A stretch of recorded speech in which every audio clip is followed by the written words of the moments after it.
But all right, let's get this thing fucking kicking.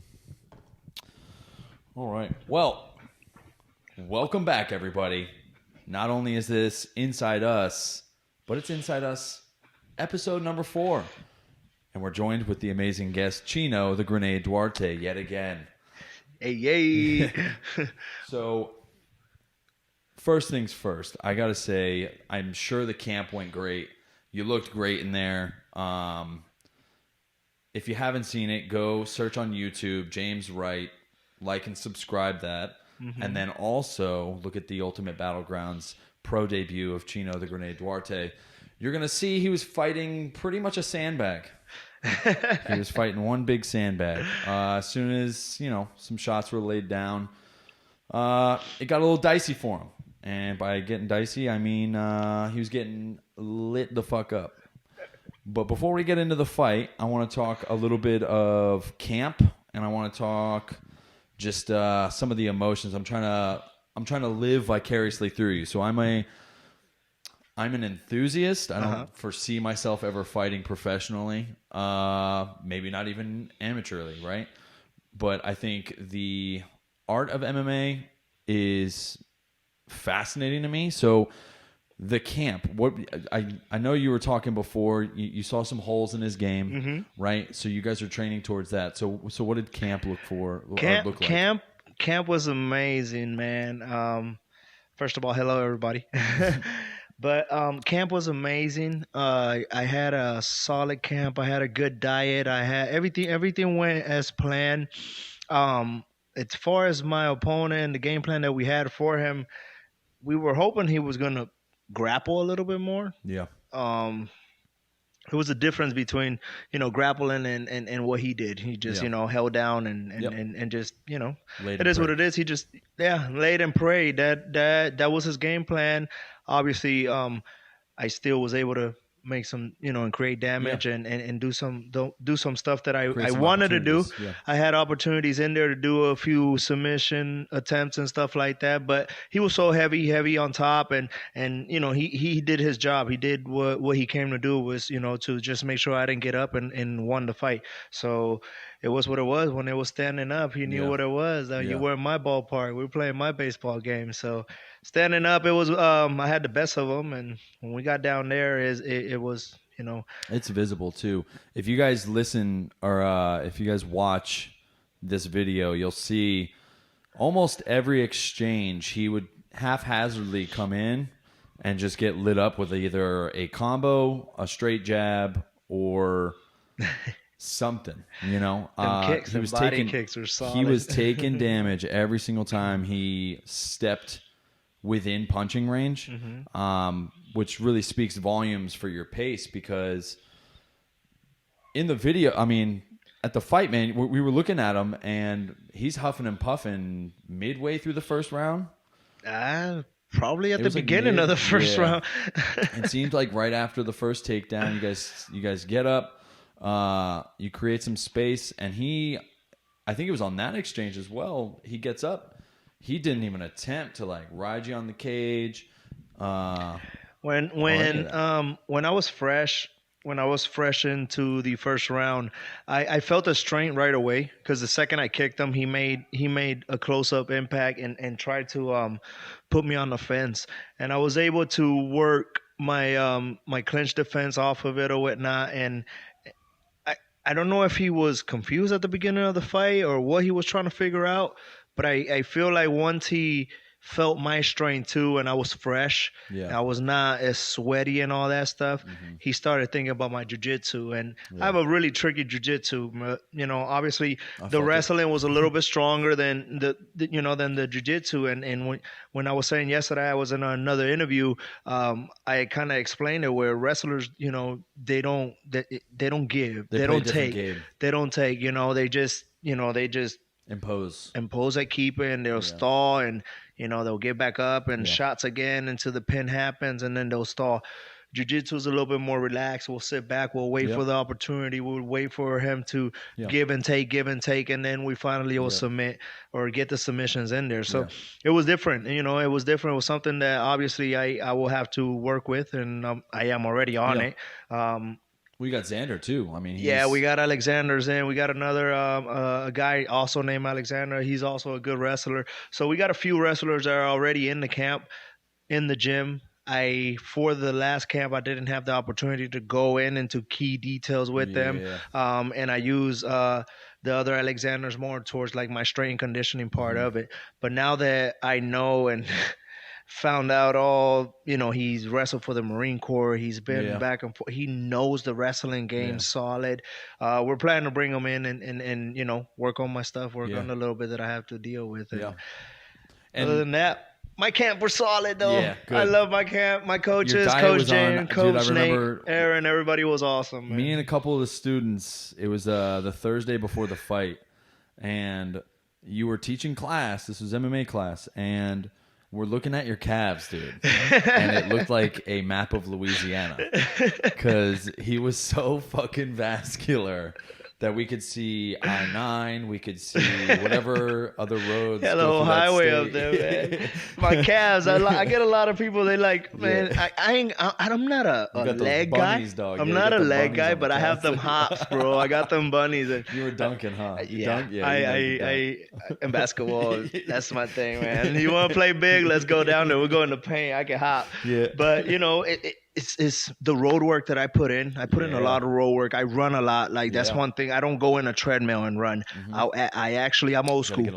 I jump on that road. I'm out there smelling the gas from the trucks. I'm out there because that's another thing. I don't run at 6 o'clock in the morning. I don't run at 11 o'clock at night. I'm running out there at 3, 4 o'clock in the afternoon where there's, traffic jam, people are passing by, beep, beep, beep, beep, beep, so it's, absolutely, you got people, actually, speaking of reaction time, last time I went out for a run, I had this lady, she's like looking this way, and then all of a sudden I'm crossing the street, and she just slammed it, and I'm like, right on her hood, pay attention, lady, like, you about to run me over. So thank God my reaction was on point. I was like, shuffle my feet real quick. I was able to get a couple inches away from the car, so it was awesome. It worked out. Could you imagine? Oh man, that would have been the worst. Was it a couple of days ago, or was it like before the fight? No, that was before the fight. Holy shit. That was before the fight. That was legit right before the fight. Her address would have been found out. She would have been jumped. That was legit a couple of days before the fight. I'm out for a run just to get my mind right, and then that happens. And I was like, I'm not going to run no more out here because these people, Trey must have put a hit on me or something. Here's the thing about where we live is that you get a bunch of people from all over the fucking planet. Yes. And for some reason, as soon as they come here, they don't know they just forgot driving completely. Absolutely. So you'll see accidents and they're like fender benders, but then someone's not paying attention and will just rear end 3 cars for some reason. It's like a Wesley Snipes action movie sometimes on this highway. But diet was good. Everything was locked on. You were square on weight, right? I was right on it, dude. So as far as physically, you were good. Cognitively, mentally, like, what were some of the stressors you were going through? Were you worried at all? Was it? I shouldn't say worriness. I wasn't much worried. I would say as far as the stress was more like getting everything together. I had my diet was solid. Everything was good, but getting the preparation of everything around it together. I put in a lot. I am one of the few out here that goes outside of the box. Yeah. I go and meet with guys like you and put my name out there on podcasts, or I'll go and I do the flyers, I do the banners, I do the t-shirts, the whole marketing. So the promoting to it and all that stuff, plus I got 200 plus tickets out here. People are having tickets. Businesses are running my tickets. So I'm making sure that money's not being lost. I'm making sure that, these people are doing the right thing. Attentive, Plus my sponsors. I love to show love to my people. I go to their place. I try to spend time with them. I'll put them in my Instagram. I'll try to put them in all my platforms. So, they help me help them out, and vice versa. It makes their day as well. Like, I know every time you shouted me out for the podcast, dude, it was for sure, I was getting likes. You were lighting my shit up. So, again, it's just like jiu-jitsu, right? That give and take. Yeah. You know what you have to do in order to support, and then you also realize that you need support. And I think fighting, and we said this last time too, is like the gym itself, right? Martial arts and more is a community for sure. And I don't think there was anybody that doesn't actually train at that gym that wasn't there at the fight or at least watching. There were for sure. Distance. Everybody was watching. It was all I mean, I'm still to this day. Like it's been what, a week now, and I walk in there and people are like sitting down in huddles. Yeah, we were watching the fight and we were doing this and that and and I'm like, yo, this still rocking. Yeah. Like we still moving this wave. This wave is still happening. Yeah. And I'm getting ready for another one, and we're getting ready to start signing it up. And I dropped a little bit out there. I don't want to say too much because, we're still under negotiations and all the other stuff. We're making sure everything goes good. I thought I was going to be No, we're still under negotiations, so we're going to keep it like that. We're going to keep it professional. But, I'm getting ready to make the move. It's going to happen. That is going to happen. It's going to happen. I'm not going to say no. It's going to happen. It's coming soon. So now, can you say which promotion it is? Is it same promotion or I don't want to get you in trouble here. I'm going to keep that to myself. All right, there you go. I'm going to keep that to myself just so I don't offend nobody. I don't want to offend nobody. I don't want to cross nobody. My phone is blowing up. I could say that much. And they like what I do. They like what I do. Yeah. I mean, I sold at a place, even with everything that's going on during the pandemic and everything, I sold 200 plus tickets that I had there in person. Plus people that streamed in. That was also another ticket that I put out there. And people that bought tables, people that sponsors. I mean, I had all ages in there. My kids, 5 years old, they were running around screaming my name, chanting my name. I would have brought my kids, but they would have been annoying as hell. No, I'm just kidding. No, man, I had them all. I had my students up there. I had, my grandma, my grandpa was there. My mom, shout out to my mom. I love you, Mom. Everybody that was there, it was an awesome time. And the promoters see that, it was not just one guy there. There was few other people that were there. My phone is blowing up. I'm keeping it loyal. I'm being loyal to people and all that other stuff. Cause, Ultimate Battleground did treat me well. Yeah. They, we were able to negotiate. It's a business. Yeah. It's a business, and they know better. We're both running here. Yeah, we're both working here, so we got to work together.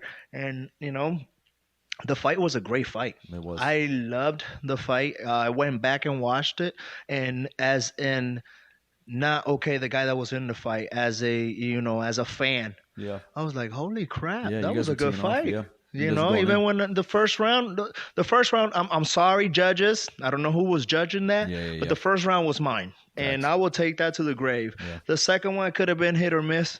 The ref did stand us up a bunch of times. The third round, I give it to him. He had those solid big takedowns. My legs were flying up to the sky. My shoulder jammed up on one of them. Yeah. And that I give it to him. Yeah. The third round, he can have that. The second was hit or miss. The first one, I say it was mine all day. He took me down, but he didn't hold me down. The second time he took me down, it was a submission attempt. He stood up. A lot of the stuff that was in the fight, I don't make it an excuse. I am a man. I take my L. I am rocking my L high like my son does. My son walked around my house today like, look, Daddy, we got an L. And I'm like, we taking that L. We rocking it too. Like, it is what it is. I have to say, so I've never been to a live fighting event before. I'm a novice when it comes to mixed martial arts, jiu-jitsu.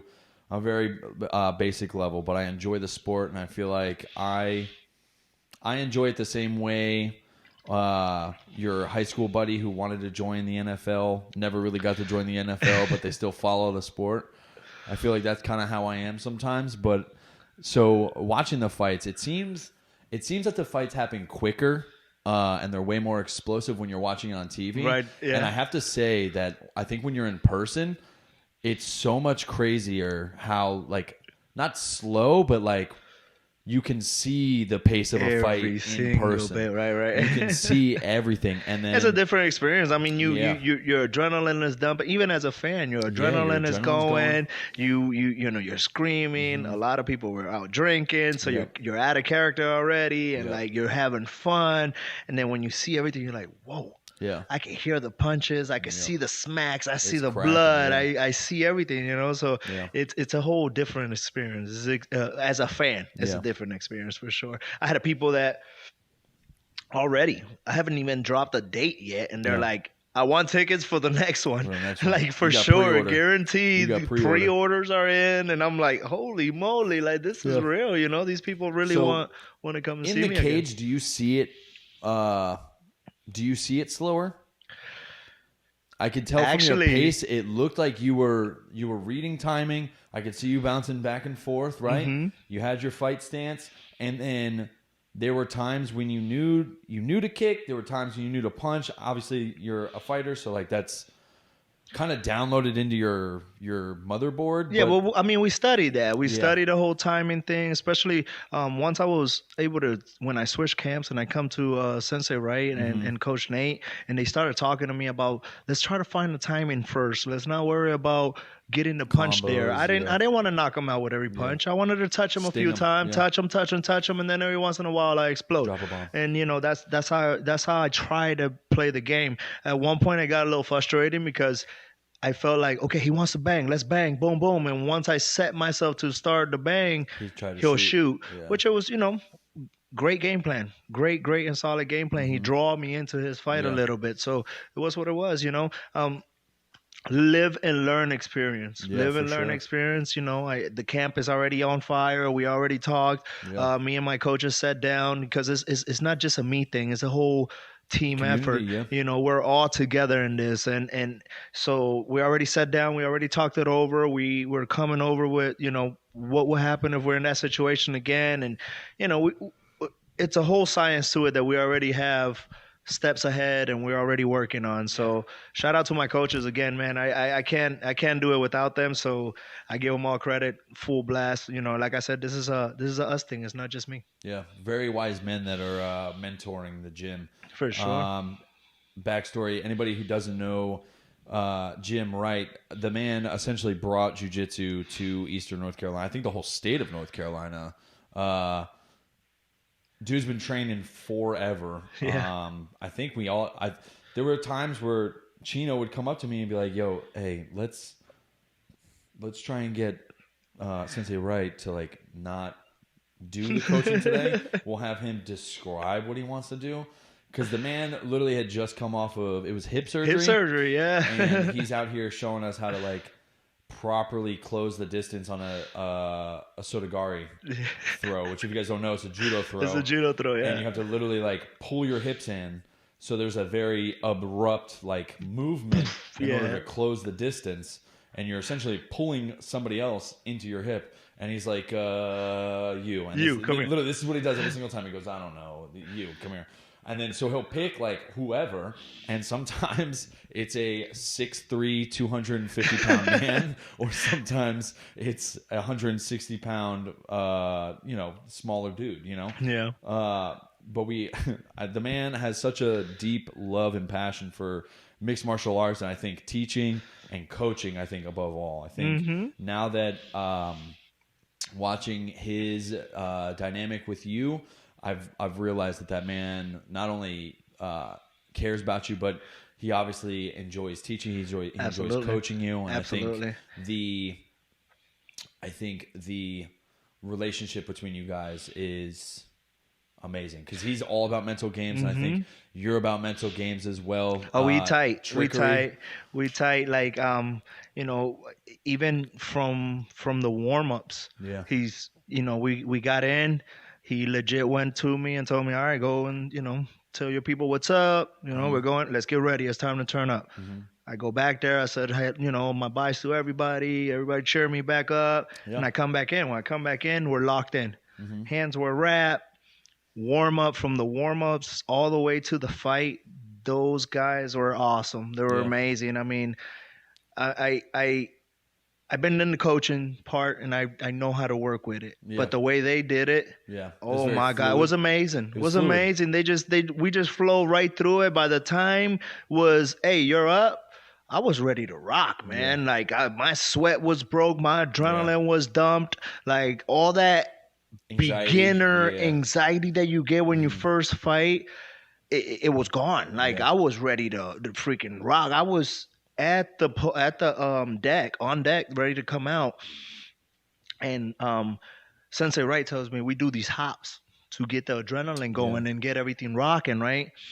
Well, I already had done them. And I'm on deck, ready to come out, and I'm doing these hops, bringing my knees up to my chest, and I'm like exploding, legit, all the way up to the door where he tells me, "Be careful, watch the door frame," because I'm legit like clearing the frame. You got them bunnies, dog. And I'm like hopping up, and I'm just bunnies. So like ready to rock, bro. And you know, when we went in there, he's in my ear the whole time. Yeah, you can watch him in the video. You can see him. He's in my ear the whole time, and I'm locked in. I'm in the zone, ready to go, and he's.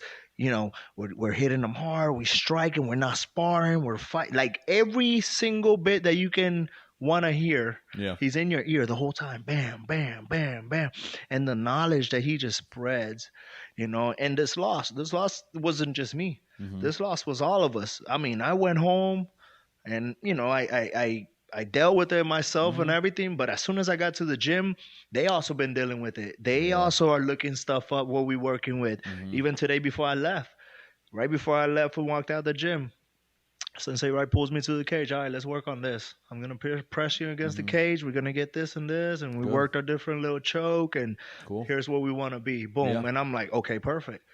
You go take that, put it in your toolbox. And legit, this is just like that. We're putting it all in the toolbox, you know? We're building off of that. One of my favorite sayings from him is, what do you guys want to learn? Because I've probably forgotten more than what I know. You guys know, right? So, like, the man is just... And here's the thing is his ability to, like, look at people's game. Like, I'm still developing my game, right? I'm... a year and a half, maybe 2 years into this thing. Mm-hmm. And as far as jiu-jitsu, like the first year you're showing up to get choked. That's all you're doing. You're showing up to get choked. You put your timestamp in, you know, you pay your dues.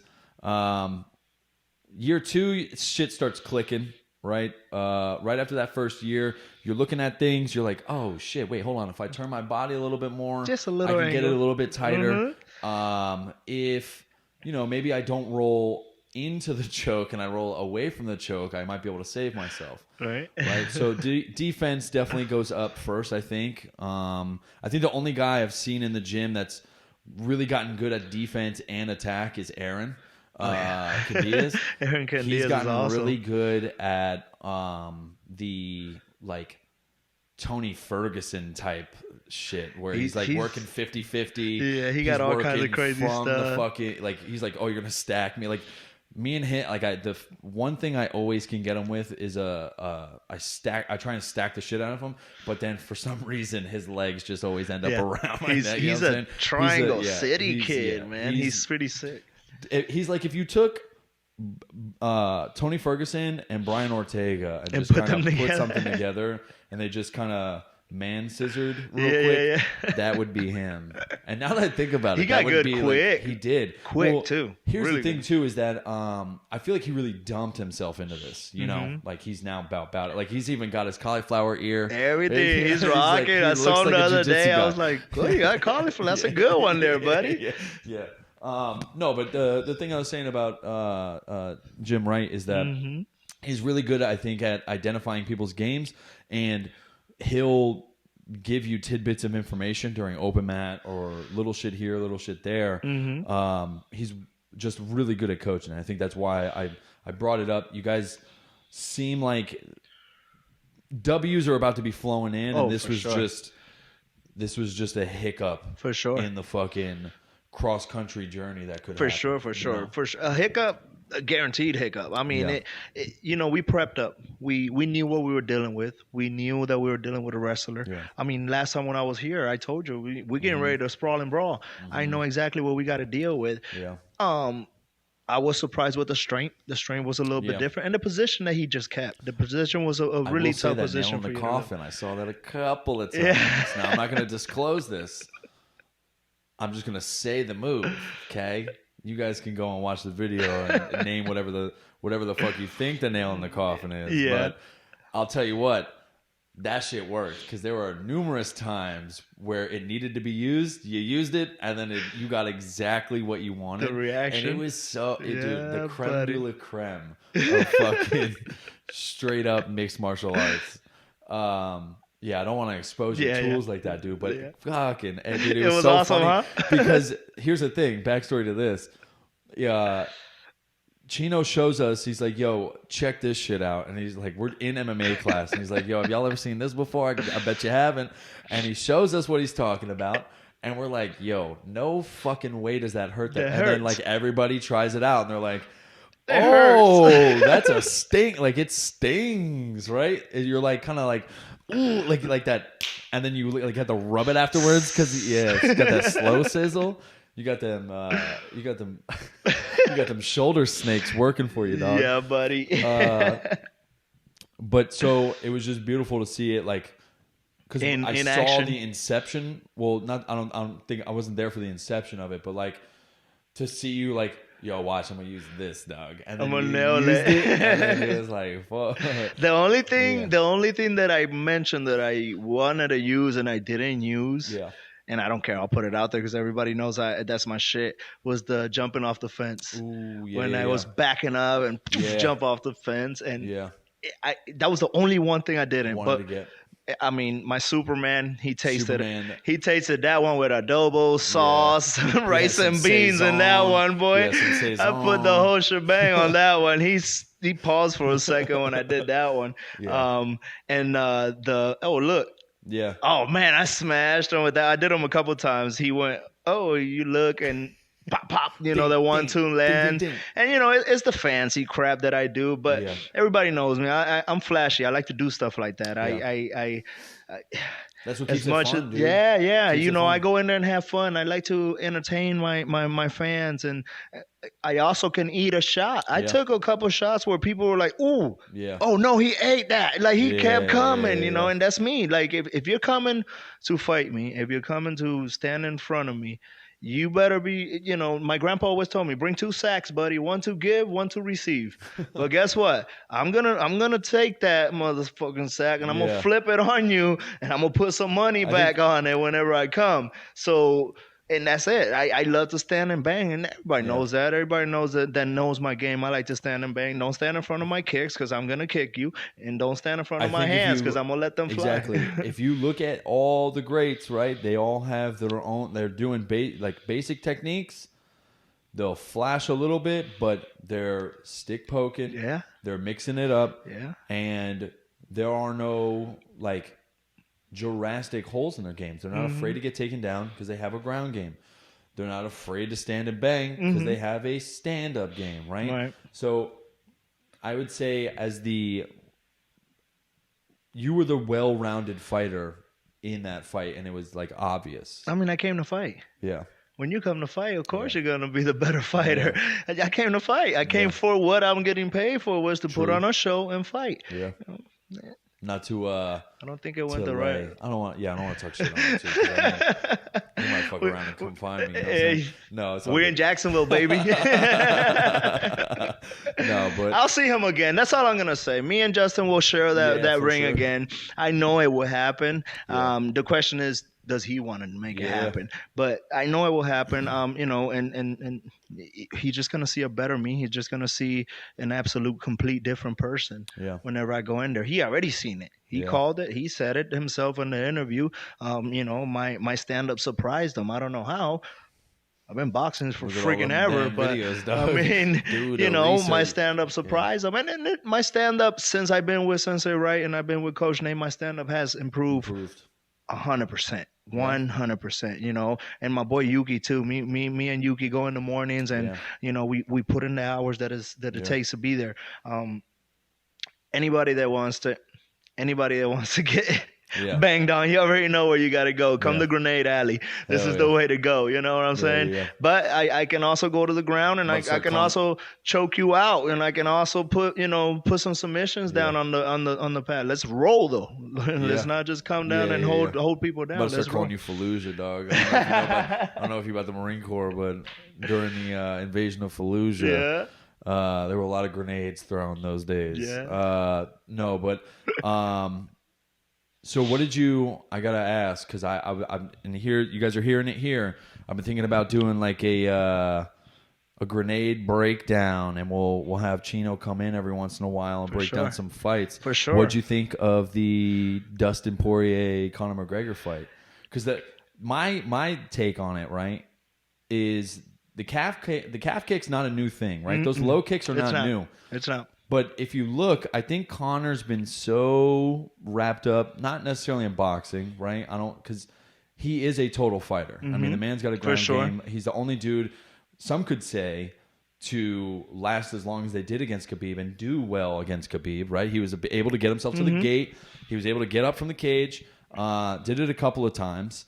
I think just some of maybe the striking, he got maybe anxious from such a layoff from fighting, but he wasn't checking those kicks correctly. At all. You don't nowadays, the game has improved so good where you can't take a kick from no one. Yeah. No one. I don't care if he got wrestling background or if they got friggin', Muay Thai background forever ago. You just don't take a kick from no one. You have to start checking right away. Yeah. And those are especially calf kicks. Yeah. Calf kicks are dangerous, man. Those are little tiny nerves down there that they're damaging right away. And the blood flow only goes. The blood flow I think on the outside of the leg, it only goes one way, right? Exactly. So it's like you're smashing a shin splint and just freaking smashing it over and over. And Conor McGregor has the tools, and he is great. He is, I can say, one of my favorite fighters. Yeah. I became a fan of his. At first, I was kind of like, oh, whatever. It's just shit talking, dude. But then I became a fan. I like his style. He's a banger. He likes to spin. He likes to do the left hand. So he's got I love his style. But Poirier is a different animal, man. And don't get me wrong. In this fight, I called it.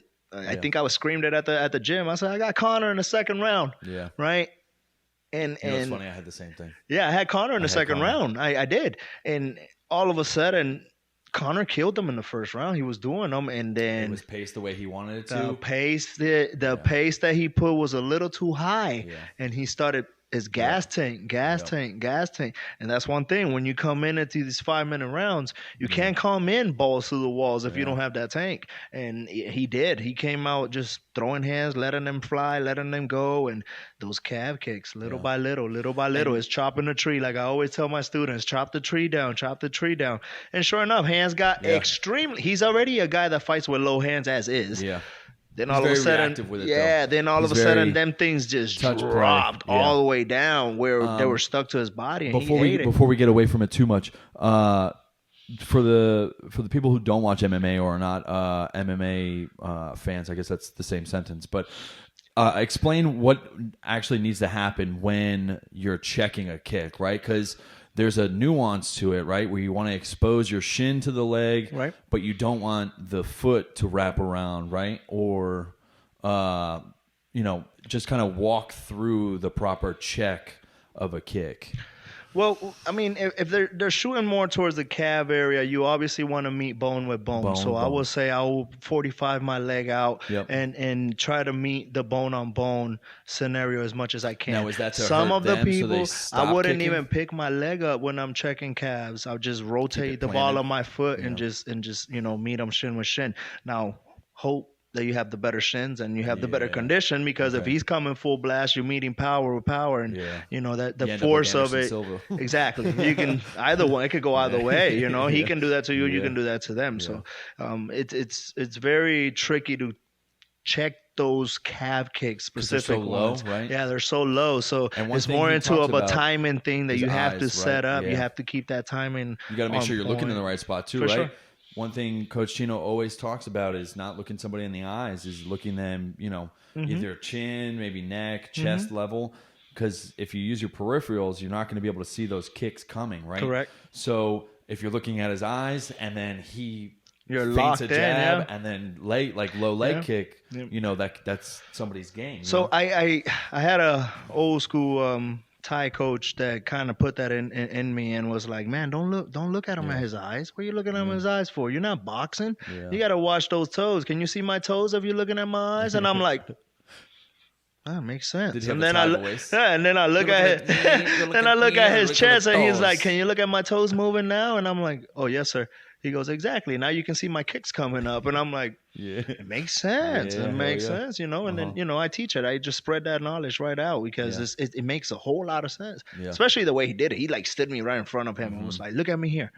can you see my toes? And I'm like, no. And then he All right, look at me raises his here. leg, Can you see yeah. my toes? I'm Yeah. like, yes. I'm like, exactly. Now you can see my Yeah. kick. So, it's just the knowledge that you start picking up and little So by towards little. that later round, you see, and one thing that Dustin thrives in is backing his opponent up against the cage, and then just going. No, City, that's right? one thing. That's one thing on Justin, and he did great. That's one thing that he does. He's very aggressive, chin down, bite the Yeah. mouthpiece, and I just let them fly. And that's a style of fighting that you have to have that in you. You don't develop that by I'm gonna do. Yeah. You have That's you have animalistic. to have that drive in you. DNA. And he always been like that. Yeah. I've been watching him since I think it was like Yeah, WEC. I mean, what was that? Dan Hooker, he did where that. he'll just come in and just shoot punches, and people, it's very Mike Tyson-esque. People don't expect that fury coming at you right back to back to back to back. And when he caught Conor with that hook, dude, it was so heartbreaking. So I ride Conor McGregor's nuts, dog. I don't know if you guys know, but when I grow my beard out, I think I got a little bit of Irish in me. Hey, so I've been in love with Conor since fucking, I don't know, 2014, 2015. I can't remember the exact year. I think it was the Brunson. It might have been the Brunson fight. Did he fight Derek Brunson? Conor? Who am I thinking? Barboza, right? They still had sponsorships on their shorts. Well, that was back 2015. Might have been 2015. He fought Barboza, didn't he? They're in the same. Barboza's lightweight, right? Mm-hmm. Yeah. Either way, so I've been riding his nut, and it was just so hard because I think the thing is that Conor's been anytime he's lost, it's been submission, right? Yeah. And that's not his shit, right? Yeah. It's understandable. So to watch him just get outstriked was hard to watch because it was like, damn, dog, like, all right, like, sucks. it's okay to get caught, right? Nate yeah. Diaz is a fucking black belt in jiu-jitsu. I think Conor McGregor's maybe a brown belt. Not that really compare. Like, if you get caught, you get caught. Doesn't matter if you're a black belt or not. For sure. So to watch him just kind of like, and then you see his chin snap. His chin snap and just laid it down. down. And I was shocked. Dude. I ain't gonna lie. I was like sitting there on the TV and I'm like, I didn't talk to my wife. What the freak just happened? I didn't talk to my wife the whole next day. Didn't talk to nobody, dog. You were sick. My kids were like, can we have a snack? And I was just silent. I just Get out of here. I just grabbed them snacks. It was a free-for-all, dude. I felt like I was depressed. I almost put money on the fight, dude. I would have lost money. Hey, that was the first time I didn't bet, and I didn't lose money. Thank God. DraftKings, man. Those motherfuckers, dog. Bro, me and my boy Cruz, man, we have this thing where every fight he comes over and we're like, we have like our UFC nights now. Legit. Like he'll hit me up like this Saturday coming up. We got Usman and what's up, buddy? Burns, exactly. Burns. I got Burn on that, by the way. Ooh, so you're spicy. You got the underdog, dog. Yeah. Well, he's the under. Is he the under? I think he's the under. I think he is the under. Yeah. But Burns jiu-jitsu game is insane, nasty, bro. He's strong too. So it's not just jiu-jitsu. He wrestles in. People keep here's the thing. He's a sleeper in that division. Everybody kind of keeps looking over. I mean, I don't have his record, but I'm pretty sure he's like. No, he's solid. He's got like a 3-fight run streak right now. I'm not sure. I don't even want to lie on camera, but he's solid. His jiu-jitsu game, his hands, bro. Like his hands are solid. I saw him drop earlier this morning because my UFC live is playing all day long in my house, all day long. You have the app, the ESPN app? Yeah. Like, so that thing is playing live all day long, whatever they playing. And they were playing the Burns with Woodley. Yeah. And when he dropped Woodley, I'm like, holy crap, that dude got hands, you know? So older Woodley, though. Yeah, it's an older Woodley. Yeah, older Woodley. It was right out. I think he got too comfortable. Got too comfortable with that title. I think he was stretching himself too thin. He was doing the rap shit, and doing then all kinds of stuff. He felt like. I mean, obviously, I'm not fucking Tyron Woodley, but it feels like his head probably wasn't just in the fight. Like, I would imagine, even on the biggest stage they're fighting on, right? Like, if you're going to get a little bit more income and something's a little bit more secure for you, for sure, you're going to go get the bag sometimes, right? So it's understandable. But it doesn't knock Gilbert Burns, I don't think, at all. Like, I think his stock is still going to rise especially after this Usman fight, because I got Burns as well. Usman, I feel like, while he is, dude, everybody underrates him as a champion, right? How many times has he defended the belt? And there was like 3 times with Kobe. 3 or 4, yeah. Because it was Masvidal, Kobe before and that. I think Woodley had tried. Didn't Woodley, try he took it from back? Woodley, right? Yeah, he took it from Woodley. So maybe, yeah. So this will be his third attempt or third defense of the belt. Dude can wrestle though. He's got really good cage work. Usman's no like walk in the park for Burns. So I'm excited to see the fight. It seems like sometimes I jinx shit because everybody I'm always voting for usually loses. We sound like, dude, it's I'm like a fucking curse, man. Frankie Edgar in the last knockout, dude. God damn it! Did you see him this weekend? From New Jersey, and that he hurt was my put soul. out, man. Hurt my fucking By the way, soul. That flying knee was beautiful. Nasty. Beautiful flying Textbook. knee. I can't complain. Here's what's beautiful about Cody Sandhagen though is that the man didn't even want to talk shit afterwards. He's like, man, that's Frankie Edgar. That's it. That dude's a legend. He's a legend. Exactly. I don't want to talk about legend. anything. Yes. Like I hope he stands up. Like I hope he's good. That's not how he wanted to see him go. And like if you look at it, Anderson Silva, everybody that sticks around for a little bit too long, they and get put out. They tried. I'm not saying Frankie Edgar's doing it for the paycheck. I think he probably still has a lot of love for the fighting, but it seems like guys that are like halfway in, halfway out. It usually ends with traumatic brain injuries, you know? Yeah. And I think that's the dog in them because this is the old breed that's now transitioning out. Yeah. These are the guys that used to stand and bang and like go hard as fucking sparring, not realizing that they were jacking themselves. Could you imagine if you got knocked out 4 days before you had a fight and then you were like supposed to go conduct yourself 4 days later, you know? Oh, like me? That's I got dropped a week before my fight. We did.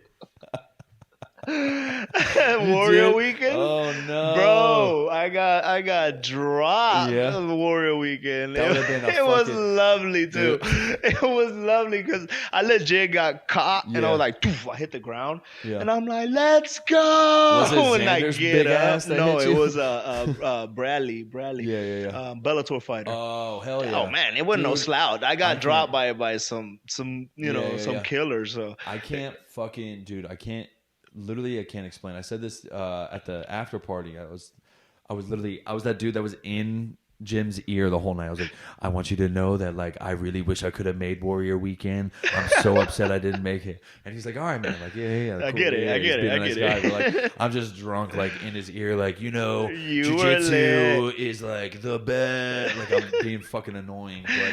I got you dancing. I got you dancing. Hey, I didn't know that white boy got moves. Man. Hey, I told you, bro. I grew up in the hood. All right. There's 3 things you gotta like. That's grape flavored anything. Kool-Aid.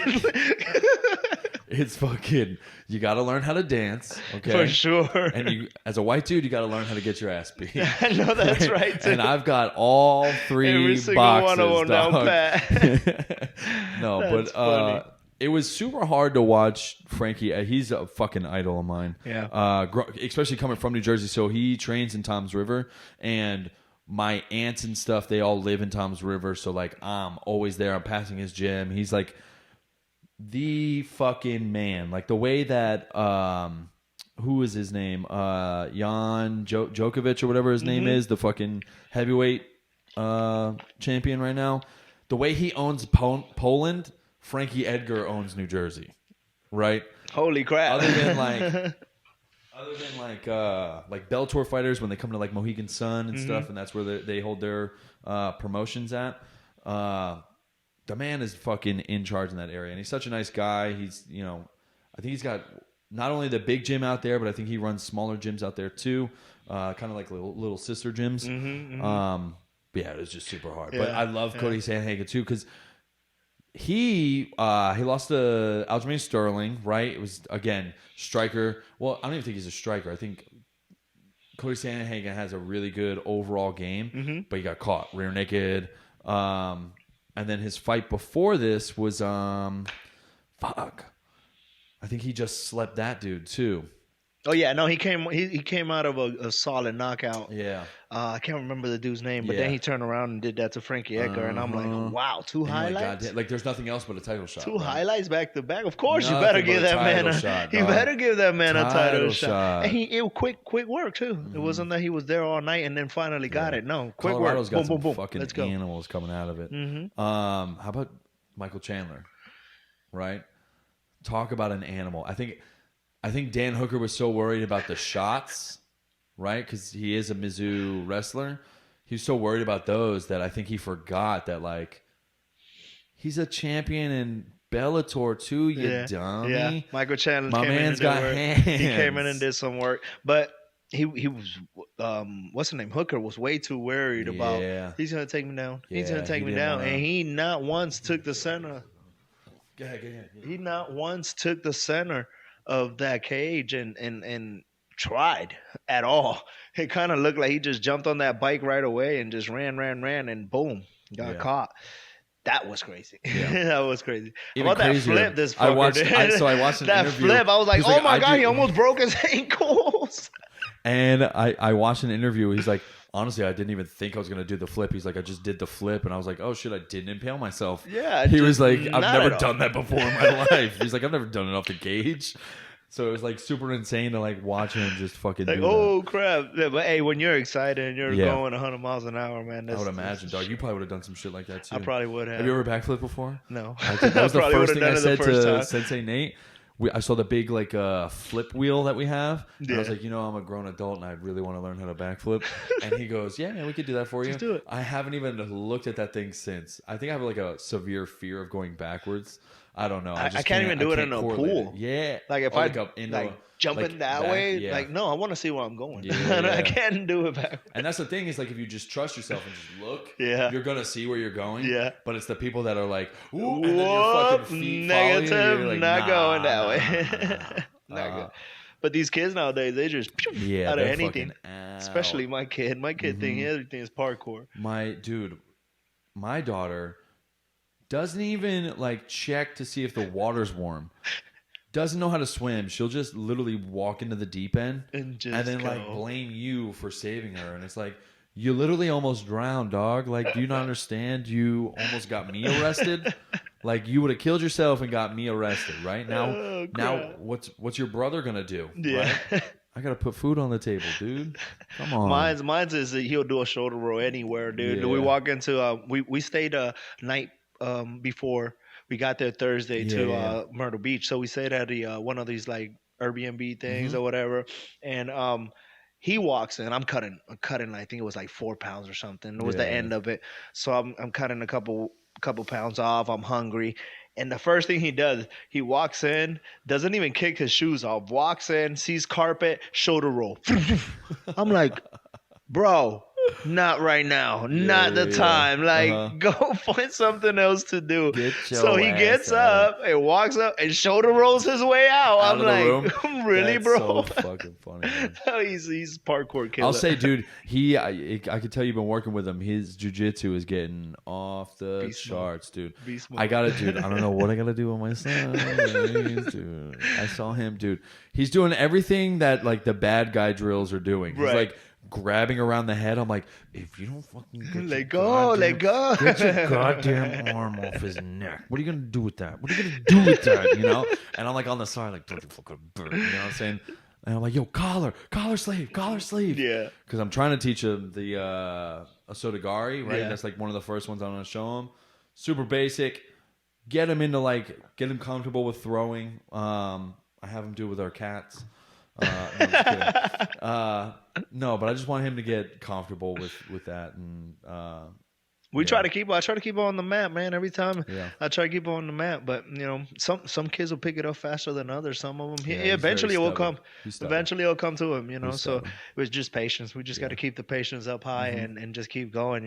I'm working with him. We're working with him. Hey, you do your part at home. I do my part at the gym. That's it. I'm gonna have him doing like drill. So when I was on deployment, we would have guys just stand with a wide stance. Yeah. You do 1 foot in, and then you like roll up on your shoulders and like hit some of those like shoulder rolling drills, but between the legs. I got to start getting him on those drills, and then Are you teaching your son submissions? Are you going for submissions, or just are you going as in right? I mean, he knows competition? he knows the arm bars. He knows a rear naked choke. He knows a rear naked choke. He knows some submissions, but even when we go to IBJJF competition at that age, they're not letting them submit. They're just positions and stuff. So right now we're just drilling a lot of side control. I want side control, get that knee on belly, get back onto full mount, get back into side control. Let's start working those positions and get in crazy legs, and Coach that Caitlin would say. that's why you see them now. And it's crazy. I see my son rolling now. Sometimes I'm that dad too. I'm like, I'm messing around because he likes, they're kids. He likes to play around.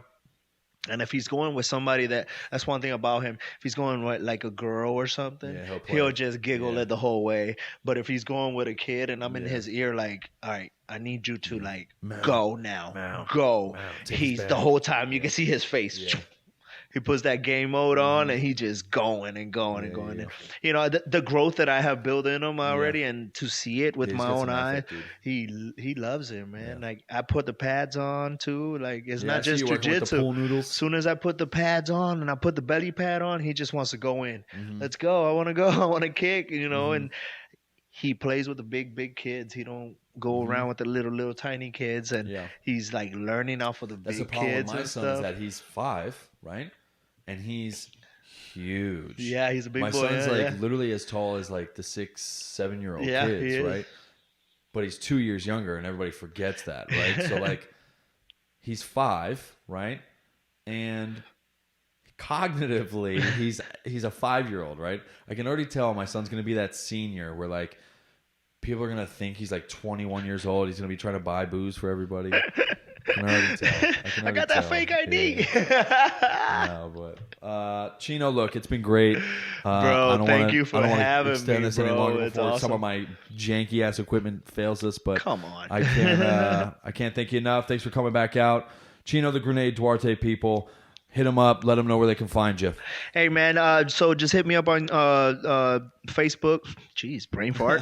Hit me up on Facebook, Chino Duarte, or on Instagram, Chino_Tron 2020. If you want to check out my music too, there's actually on fire right now. Next time we got to come by and talk about that. Wham Bam, thank you, man, for whatever reason just took off again. Took off again after the fight. Everybody's been listening to it. So check me out on YouTube too at Chinotron 2020. And quick little shout outs. Shout out to all my sponsors, Wet Bucket Tattoo, Faith Factor Barbershop, Remax, Brown Derby Pub. You guys were awesome. Thank you guys so much for your support. My family, my mom, I love you, Mom, Grandma, Grandpa, I love you guys. My wife, Veronica, my kiddos, everybody at home, I love you guys. Daddy's on his way home. Don't forget to like and share for more content. You guys already know what it is. Inside _pod for my Instagram. If you guys want patches, stickers, let me know. I'll get them out to you guys, all right? Peace out. Thanks so much.